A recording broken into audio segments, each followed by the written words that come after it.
So hi everyone, I'll be presenting today on the compounding impacts of COVID-19 and the Wakasha oil spill on coastal communities in the Republic of Mauritius. The oil spill incident happened in August 2020, so last year, while we were just out of our first COVID-19 lockdown, and we were still having the after effects of the pandemic, such as like closed borders. So we were already affected by the loss of tourism, but at the same time, the oil spill happened on top of that. So this study will look at how these compounding stresses affected coastal communities.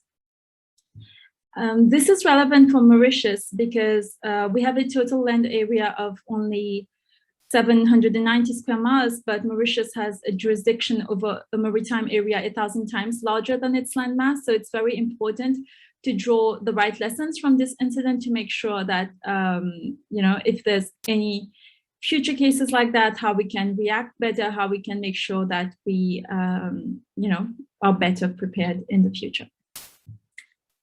So we are a small island nation of 1.3 million people with around 1,900 registered small-scale fishers. So when the oil spill happened, which released 1,000 tons of fuel oil over 30 square kilometers of the coastline, it affected an area which was highly dependent on both tourism and small-scale fisheries, and around 631 registered fishers were affected, but there's a higher number of unregistered fishers who also depend on fisheries in that area. So this is what it looked like the day after the oil spill, but thankfully now the cleanup operations have been completed. So why was this oil spill significant? As I mentioned already, so we've had around 1,000 tons of oil which spilled over the southeastern coastline of the island. This is the first oil spill since a new type of low sulfur fuel oil has been mandated by the IMO. The location of the oil spill is also important. It happened around the concentration of nature reserves and ecologically sensitive areas. And there's a particular high dependence of coastal communities on marine resources in that area. So the methods that we employed are household surveys. So 792 were deployed across 12 village council areas impacted by the oil spill. These are the ones which can be seen in the figure here.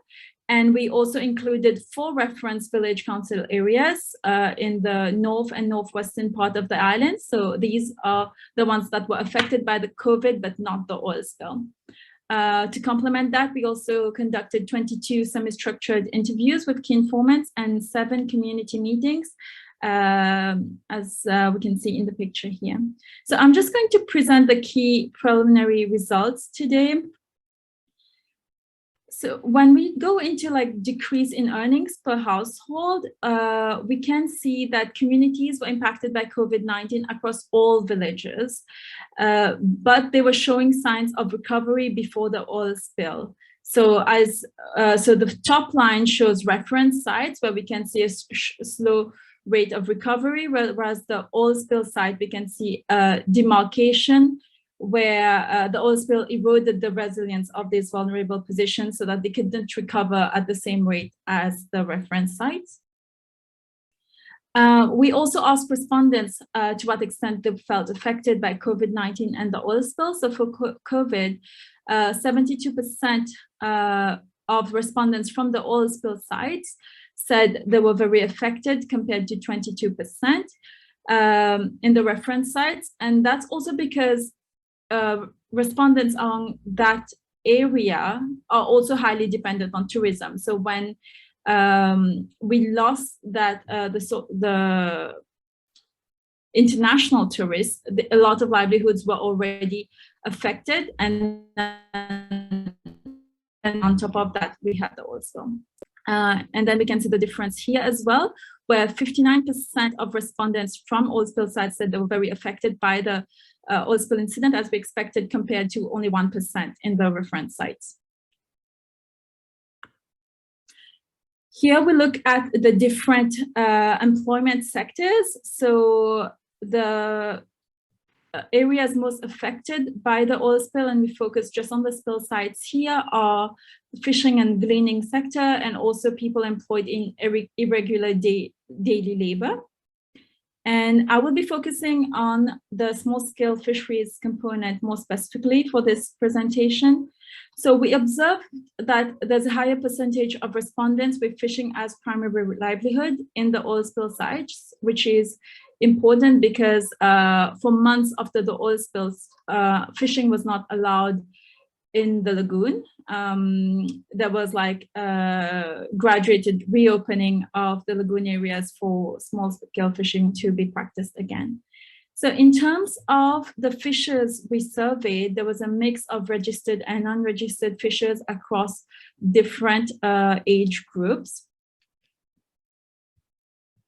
So we asked all respondents, irrespective of the profession, what's the frequency of locally caught seafood consumption before March 2020, so before the first COVID lockdown and the oil spill. And most of them had responded that they consumed locally caught seafood more than once per week. So when that source of food was not available after these incidents, there's also been serious concern over food security in that area. So we asked them about change in consumption from COVID-19, and we can see that there's been an important decrease in the oil spill sites. Again, because during the lockdown, fishing was not considered an essential activity, so that was also not being practiced at that point. And with the oil spill, we can see that 82% from the oil spill impacted villages said that they couldn't, that their consumption had decreased a lot, whereas for the reference sites, only 2% had been affected.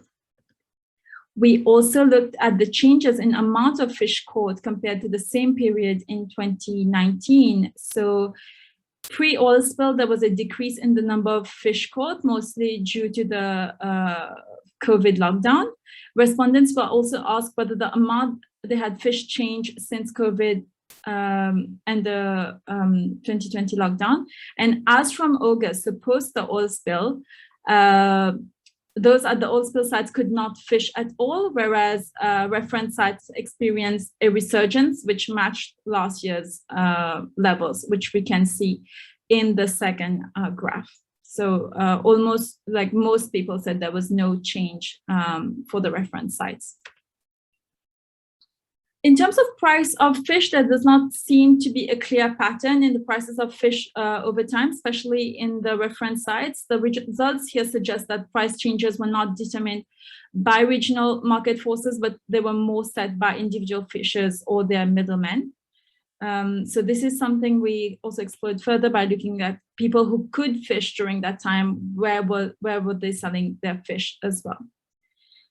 Another key finding was the gendered impacts of COVID and the oil spill. So we noted that unregistered female fishers, so mostly gleaners, those who were just walking and fishing, walking along the coast, collecting different types of mollusks, shellfish, they fished for subsistence. So as they are typically not registered, they did not receive much support following the oil spill.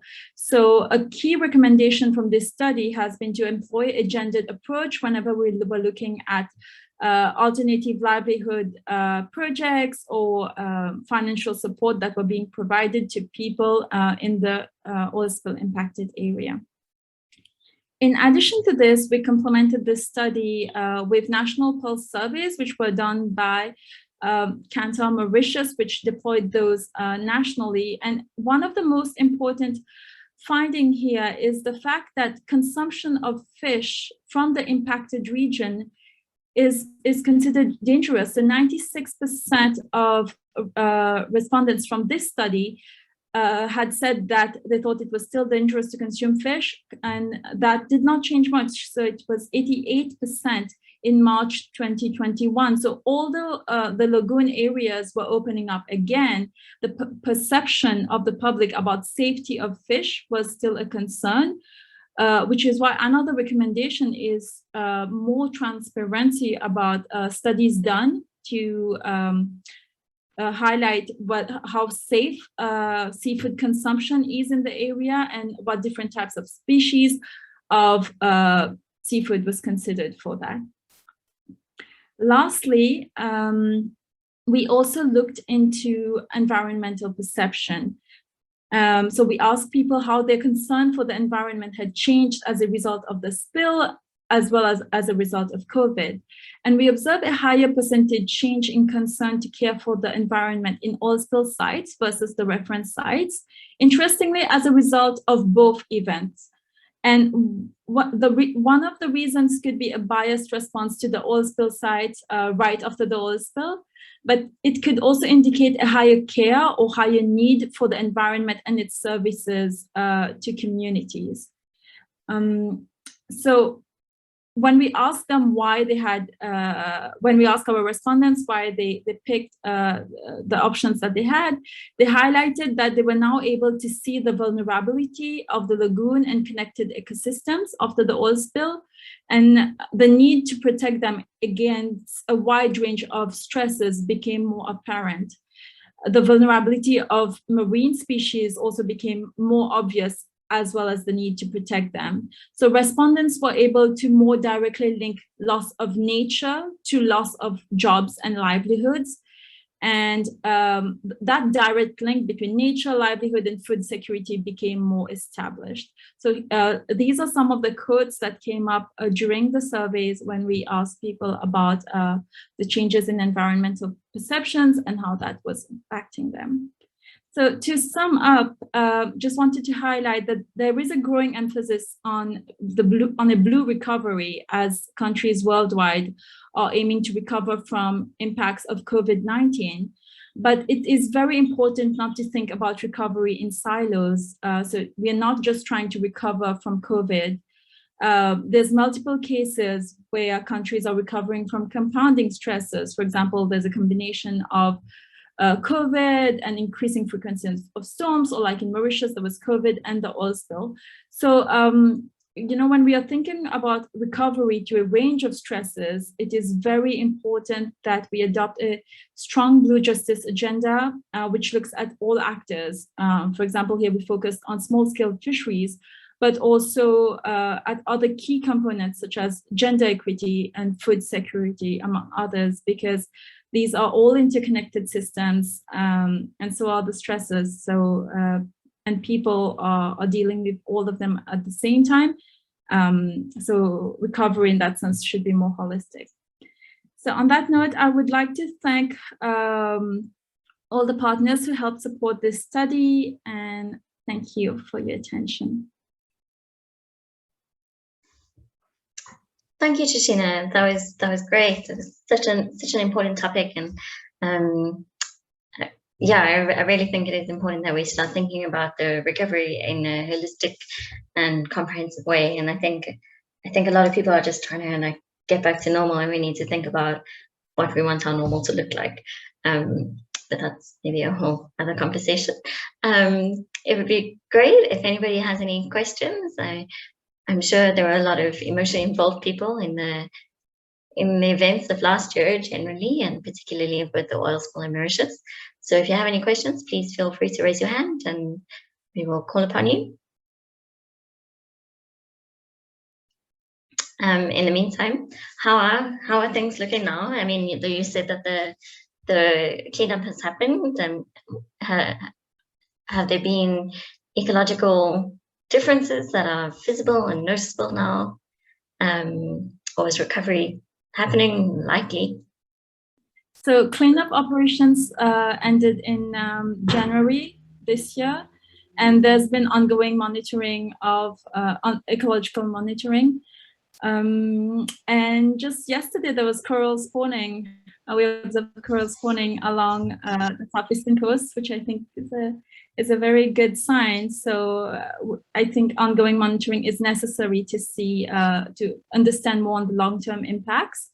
For me, the more urgent thing is the food safety and security component, making sure that people who are dependent on the marine resources. They've been consuming, out of options, they've been consuming food from that area. So it's very important to ensure that this is safe and that small-scale fisheries as a whole is also not affected. So really looking at both the social and ecological impacts.